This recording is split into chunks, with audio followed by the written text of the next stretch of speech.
Good evening. For your enjoyment, we'd like to bring you this spine-chilling tale of terror from my personal collection. The Boggart by Craig Groshek. Narrated by Otis Jiry.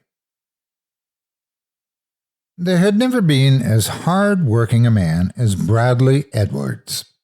As a farmer, he lived off the land, and he lived within his means. He had a beautiful home, a fine wagon, a pair of prized stallions, and a loving family. But Bradley Edwards also had a problem. A Boggart had decided to move in with his family. At first, there began a series of annoyances.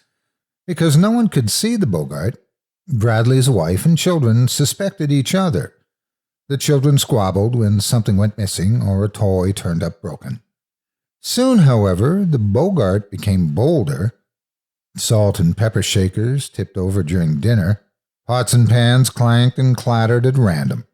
The children often awoke to something pulling off their sheets. They left doors open, then returned and found them closed and locked. Windows opened without explanation. While Bradley's family did not know what to make of these strange occurrences, he knew exactly what the trouble was. Years back, a Boggart tormented one of Bradley's neighbors. After enduring its trickery for months, the poor man and his family moved away to rid themselves of it. Bradley figured this must have done the trick, because his neighbors did not return. But he was not about to leave his home behind now, despite his wife's insistence. He had built his home with his own two hands. No, he thought, he would not leave it behind over a few silly pranks. "We have it good here," he told his family over dinner one evening, just as the Boggart finished spilling their milk and smashing their butter. "Maybe this thing, whatever it is, likes all the attention.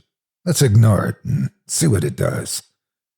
Things were calm for the next week or so. For a moment, Bradley deemed his plan a success. Then one night, he woke suddenly to the sound of his children screaming and crying. Bradley and his wife threw on the robes and ran to their aid.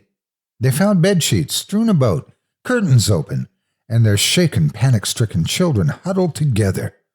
Though the room was now quiet, echoing in the hollows of the house between the timbers and under the hand-hewn floorboards, Bradley heard laughter. Sinister, mocking laughter. He decided to pay it no heed. Instead, he helped straighten the bedsheets and close the curtains. The oldest, a boy of 12 years of age, explained that their curtains had begun to shake and had opened on their own. When he rose to check for a breeze, he said his younger siblings began screaming. He looked back and witnessed their bedsheets twisting and turning to engulf them and suffocate them. When he rushed back to help, a clammy, invisible hand seized him by the throat, threw him to the ground, and pressed him there. He felt an icy weight upon his chest, pressing the air from his lungs. He struggled to breathe. When he finally found the strength, he let loose the blood-curdling howl that awoke his father. The next morning, Bradley's sons deemed that everyone pack and leave immediately. "Nonsense," he replied. "This is our home and our land. We will not be driven out." "But, father," the boys protested. Bradley shushed them. "Enough," he said sternly. "There shall be no more talk of leaving this place. If anyone is to be quitting this homestead, it is the blasted thing which torments us." With that, Bradley cursed the Boggart and decided that everyone was to continue ignoring its dreadful antics. For a while, this seemed to have some effect. For the next week or so, the Boggart seemed to lose much of its strength. It occasionally rapped on the walls, broke a dish, or scattered the dirt Bradley's wife had swept carefully into piles, but it had not attacked or injured anyone again. In fact, the children became comfortable enough with the Boggart that they began to play a game with it. They put objects atop the stairs and let the spirit roll them back down to them. This was great fun for the three sons, and they began to question whether they had been too hard on their mischievous guest. A week passed with little activity. Then one night, shortly before dawn, Bradley woke again to the screams of his youngest children. He and his wife again grabbed their robes and dashed to their rescue. Once in their children's room, they saw a most horrific scene. Suspended in the air, bedclothes wrapped around his throat as a noose, was the oldest son. His face was pale, his eyes were dull, his arms hung loosely at his sides. The younger boys screamed and screamed. Bradley and his wife covered their mouths in horror. Their son was dead. Within moments of their appearance, the Boggart took its leave, and their son's corpse plummeted to the floor. Bradley and his wife ran to his side and held him. They sobbed and shook the boy. He would not wake. Bradley drove his fist into the floor in despair. Just then, echoing in the hollows of the house, Bradley heard laughter. Malevolent, snarling laughter. He cursed the Boggart and resolved then and there to leave the house at once.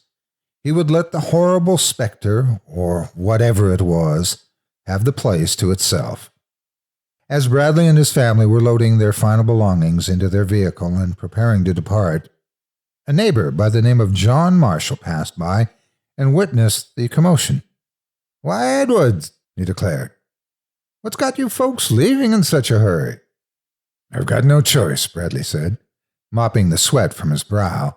"This monstrous Boggart has been playing tricks. It killed our oldest just before daybreak." John Marshall shook his head. "You're fooling," he exclaimed. "No, sir, and I am not going to wait to see what it does next." With that said, Bradley Edwards and his family got aboard their wagon, turned their horses, and were off. The old homestead was scarcely out of sight when a voice boomed from the rear of the wagon. "Good morning, Bradley," its voice creaked and moaned in the wind. "I thought we'd never leave."